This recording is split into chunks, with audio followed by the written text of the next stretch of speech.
Cool. Can you imagine living there, Georgetown? Georgetown's amazing. A gorgeous community for what? For the summer. 3.5 months? Yeah, Yeah. For the whole summer. Well, when I first heard this, before they mentioned visitors, I'm like, this could be a real like test of someone's relationship. You're just gonna hole up in a lighthouse, like they got them on the islands and stuff. Like that's a whole situation. And you're going to allow people into what is your home Yes. for a temporary Here's period the of tour. time. Yeah. Nobody likes doing that, right? We had an interesting day today. It was rainy, then sunny, then back to some showers on the back end, and it was kind of summery in that way. Sure, Right? The back yeah, end right. If we could only get those temps, we didn't get those summery temps. But here's a look at the radar. You can see that first round came through. Second round back here is been the round that brought some small hail to parts of Sebago, Panther Pond out there too. Now it is just an area of showers moving through Augusta up to Waterville. And this is round 2, of course, because we had a break in the middle of the day with a decent amount of sunshine in there. So that made it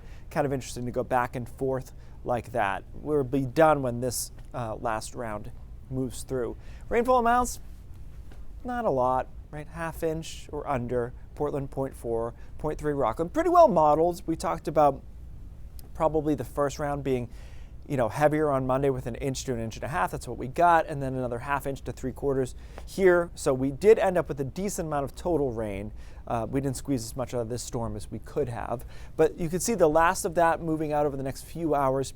Things settle down rapidly after that, and temperatures are in the 40s along the coastline, about 40 to 38, 39 inland, and then 35 or so into the mountains. Tomorrow's a decent day. I don't want to oversell it. It's fine. It's a little bit breezy. Temperatures are in the mid and upper 50s with some low 60s, but there's more sun around than today, and we stay mostly dry.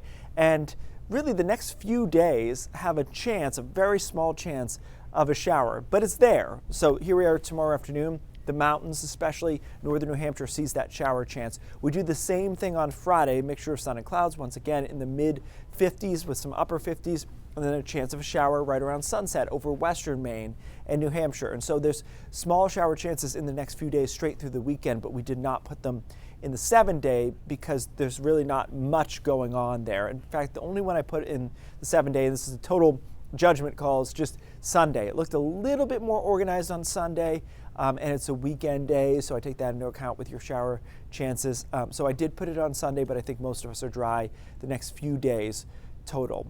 And you'll see that cool down. I had to put 49 for a high on Sunday, which I didn't want to do, but I think that's where we're going to end up. The mountains may even be cooler than that. So keep in mind, I tend to hike in like the fall. It's my season for that.